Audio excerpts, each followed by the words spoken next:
Hi friends, நம்ம இன்றைக்கி ஒரு சூப்பரான ஸ்நாக்ஸ் தாங்க. குழந்தைங்களுக்கு ரொம்பவே பிடிக்கும். இது பொட்டேட்டோ சீஸ் கார்னு.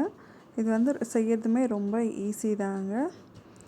இந்த மாதிரி செஞ்சோன்னா குழந்தைங்க வந்து ரொம்பவே வந்து டேஸ்ட் பண்ணி சாப்பிடுவாங்க. இதுக்கு வந்து 3 உருளைக்கிழங்கு மட்டும் எடுத்திருக்கேன்.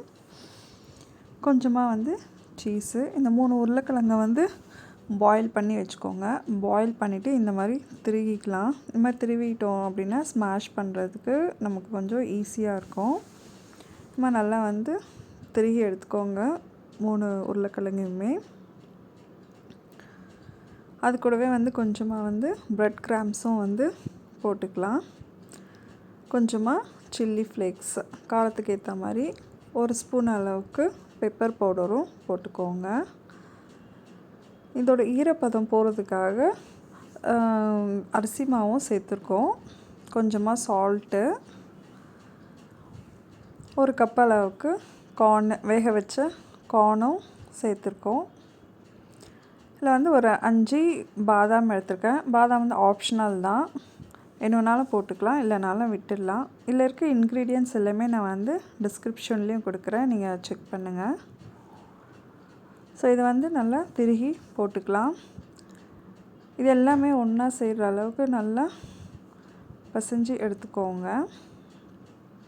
பாருங்கள், இந்த மாதிரி நல்லா பிசைஞ்சு வச்சுக்கணும்.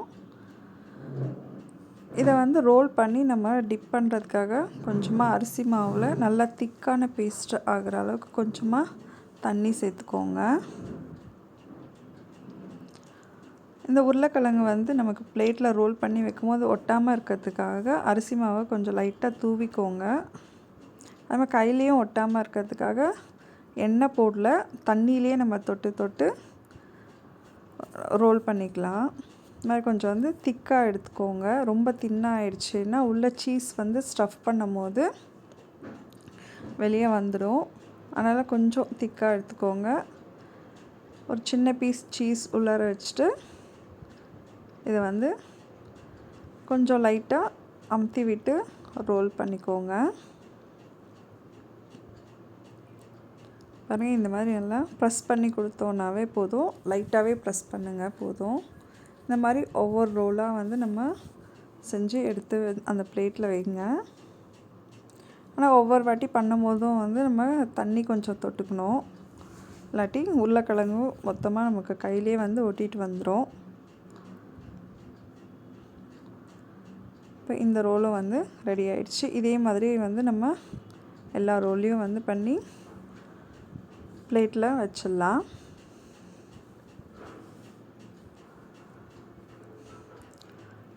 என்னதான் நம்ம அரிசி மாவு போட்டாலும் அதோட ஈரப்பதம் இருந்துக்கிட்டே தான் இருக்கும். ஆனால் அப்பப்போ நம்ம மேலே கொஞ்சம் ஸ்ப்ரெட் பண்ணிக்கோங்க, அப்போ தான் கையில் ஒட்டிக்காமல் இருக்கும். இப்போ வந்து ப்ராப்பராக நம்ம வந்து ரோல் பண்ணி அந்த அரிசி மாவு டிப்பில் வந்து போட்டு எடுத்துருங்க.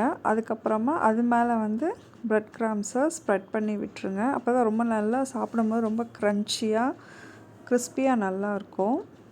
இதே மாதிரி ஒவ்வொரு ரோலையும் எடுத்து அரிசி மாவு டிப்பில் லைட்டாக போட்டுட்டு அதுக்கு மேலே ப்ரெட் கிராம்ஸை ஸ்ப்ரெட் பண்ணி விட்டுடலாம்.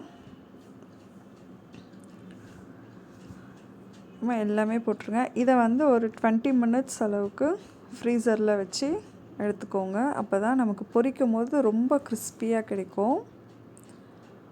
இப்போ 20 மினிட்ஸ் கழித்து எடுத்தாச்சு. எடுத்துகிட்டு இதை வந்து மீடியம் ஃப்ளேமில் எண்ணெயில் வச்சு 1 இல்லை 2 அதுக்கு மேலே வந்து போடாதீங்க. ஏன்னா உள்ளே நம்ம வந்து சீஸ் ஸ்டஃப் பண்ணியிருக்கோம். அதே மாதிரி மீடியம் ஃப்ளேமில் ஒரு 10 செகண்ட்ஸ் மட்டும் போதும்.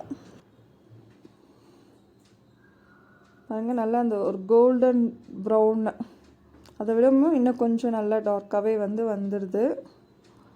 ஸோ அந்த ஸ்டேஜில் வந்து நம்ம வந்து எடுத்துடலாம். ஏன்னா ஆல்ரெடி நம்ம வந்து பொட்டேட்டோஸும் பாயில் பண்ணியிருக்கோம், கார்னும் வந்து பாயில் பண்ணி தான் போட்டிருக்கோம். ஸோ எல்லாமே வந்து செய்து எடுத்துட்டோம். இது வந்து சாஸ் இல்லாமல் சாப்பிட்டாலும் நல்லாயிருக்கும். ஆனால் குழந்தைங்க அதிகமாக விரும்பி சாப்பிட்றதே வந்து சாஸை வந்து வச்சு தொட்டு சாப்பிட்றது தான் அவங்களுக்கு பிடிக்கும். பாருங்கள், சீஸ் எல்லாம் வந்து எவ்வளோ மெல்ட் ஆகி அழகாக வந்திருக்கு. தேங்க்யூ.